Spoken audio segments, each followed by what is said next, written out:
Olá, guerreiros, eu sou Ed Almeida e esse é o canal Vamos Falar de Segurança. E estamos de volta e hoje eu quero trazer para você esse assunto que está afligindo aí toda a população brasileira. Vamos falar um pouco sobre o cenário de violência urbana no nosso país. Então, sem mais delongas, roda a vinheta.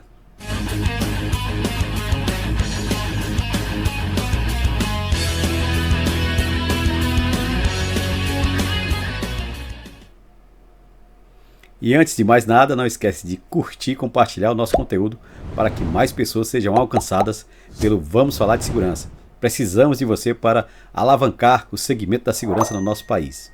E é verdade que nós vivemos um momento crítico, onde a violência urbana está aflorada, está cada vez mais em evidência e o controle da criminalidade pelo Estado está cada vez mais deficiente. Isso gera muita polêmica e muita discussão sobre esse assunto, de quem é responsabilidade e de quem não é.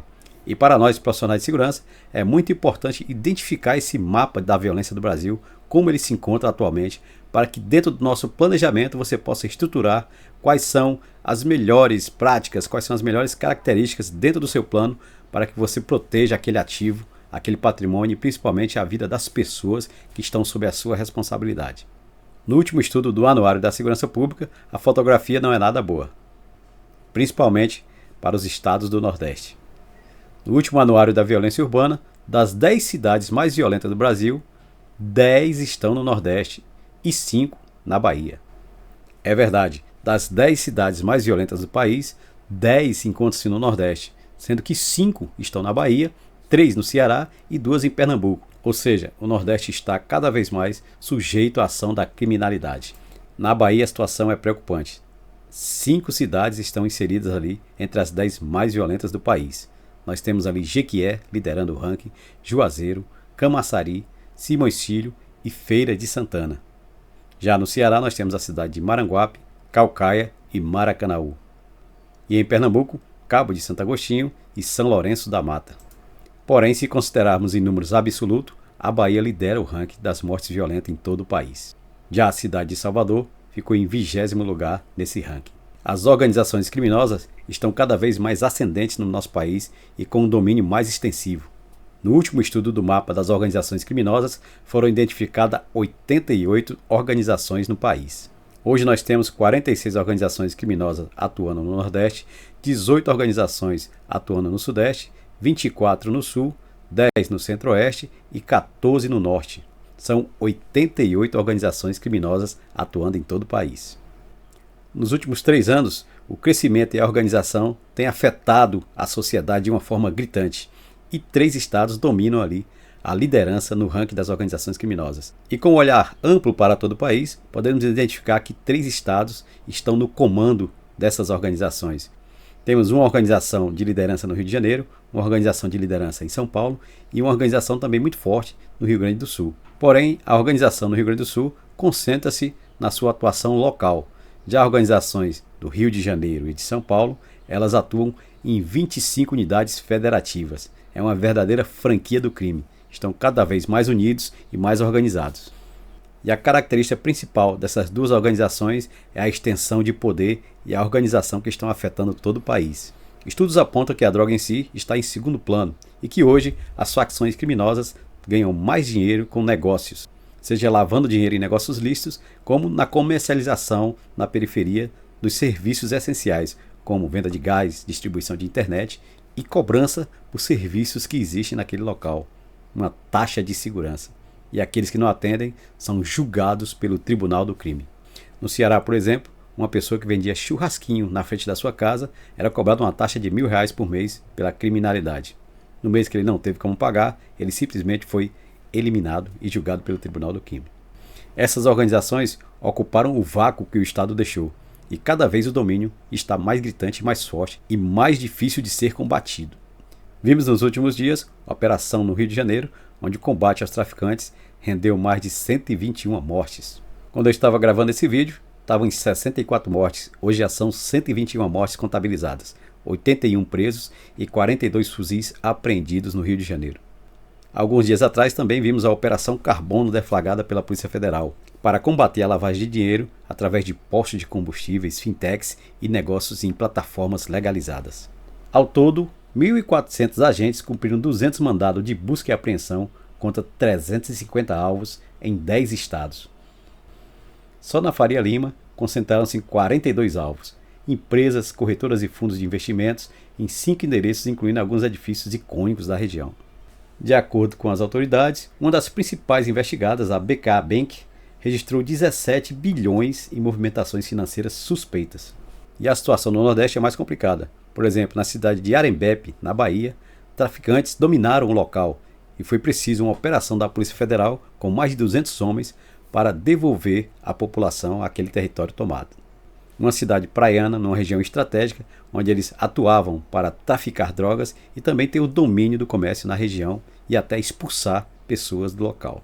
Outras ações similares a esta foram identificadas em Porto de Galinhas, em Pernambuco, na Praia do Pipa, no Rio Grande do Norte, e em Jericoacoara, no Ceará. E a Bahia se destacou também pelo número de roubo de celulares. Em números absolutos, a Bahia está em segundo lugar em todo o país. Foram mais de 72.133 celulares roubados. No Brasil, um celular é roubado a cada 2 minutos. E as 4 cidades que se destacam com maiores números de roubo de celulares são capitais: São Luís, no Maranhão, Belém, no Pará, São Paulo e Salvador, na Bahia. Essas são as capitais que se destacam em roubo de celulares em todo o país. 79,6% desses roubos de celulares ocorrem em via pública e 52% das vítimas têm entre 20 e 39 anos de idade. E curiosamente, 29,8% desses roubos ocorrem às quintas e sextas-feiras. E 59% das vítimas são homens. E o pico dessas ocorrências ocorre entre 6 e 8 da manhã e entre 19 e 20 horas à noite. Já quando falando em furtos e não mais roubos, 79% ocorrem em via pública e 50% das vítimas são mulheres. E 34% dos furtos ocorrem aos sábados e domingos. Mas qual o motivo da instalação da violência nesse país se agravar tanto nos últimos tempos? Gary Becker não era da área de segurança, era um americano economista, mas que nos trouxe uma reflexão bastante intensa sobre a criminalidade. Ele demonstrou ali a fórmula do crime. Nessa fórmula bem interessante, o bandido faz um cálculo matemático. Ainda que indiretamente, esse cálculo realmente é feito na mente do bandido, pois ele calcula o benefício que ele vai ter com aquela ocorrência, ele calcula a probabilidade e a penalidade. Será que eu vou ser pego? Será que eu não vou ser pego? E ele calcula também os custos que ele vai ter para cometer aquele ato. É uma fórmula bem interessante. O bandido faz aquele verdadeiro cálculo matemático na sua mente. Embora ele não saiba disso, mas ele está executando exatamente essa fórmula. Ele calcula o benefício que ele terá cometendo aquele ato. Por exemplo, nessa ocorrência eu posso faturar R$100.000. A probabilidade de eu ser pego é pequena. E se eu for pego, será que eu vou cumprir pena durante muito tempo? Qual é o custo que eu vou ter para investir nessa empreitada que eu vou fazer? Eu vou ter que comprar armas, subornar pessoas? E qual é o custo para mim, pessoalmente, se eu for pego? Eu vou ficar preso realmente tanto tempo? Eu posso sair na audiência de custódia, por exemplo? Então esse é um cálculo que o bandido faz cada vez mais frequentemente no nosso país, até porque a matemática está beneficiando ele muito. Estes são os 2 pontos onde o Estado poderia agir, aumentando a probabilidade do bandido ser pego e aumentando também o custo para ele, tanto monetário como custo penal. Ele vai cumprir realmente a pena desde o início, em regime fechado, por exemplo, o Estado acabar com as saídas temporárias, enrijecer o sistema, criar mais presídios. Será que essa era a saída? Mas no Brasil, nós estamos no caminho contrário. Mas no Brasil, nós caminhamos no sentido contrário, onde os benefícios que o bandido tem são maiores do que a probabilidade dele ser pego e do que a pena que ele vai pagar para a sociedade. 41% das pessoas presas em flagrante no nosso país foram soltas na audiência de custódia ao longo dos últimos anos. Está muito em discussão também o desencarceramento no nosso país. Será que esse realmente é o caminho? Desses números apresentados, se formos analisar criticamente, estas pessoas estão efetivamente presas em regime fechado? Não estão. Essa é uma fotografia atual da violência urbana no nosso país e das ocorrências que têm afetado as organizações. Portanto, é importante para você, profissional de segurança, acompanhar esses números e esse cenário tão gritante no nosso país, pois isso influencia diretamente no planejamento da segurança das organizações. O campo da segurança privada sofre muita interferência da segurança pública. Então, quando a segurança pública está fraca, a nossa segurança privada é afetada diretamente e os nossos planejamentos têm que envolver mais processos, mais tecnologia, mais análise crítica.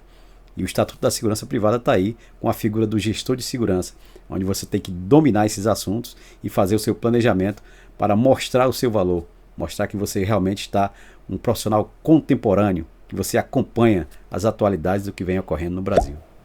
E antes de sair desse vídeo, não esquece de curtir, compartilhar esse conteúdo e deixar o seu comentário também. O que você acha?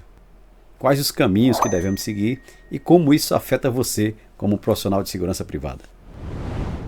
Estamos juntos e até o próximo vídeo.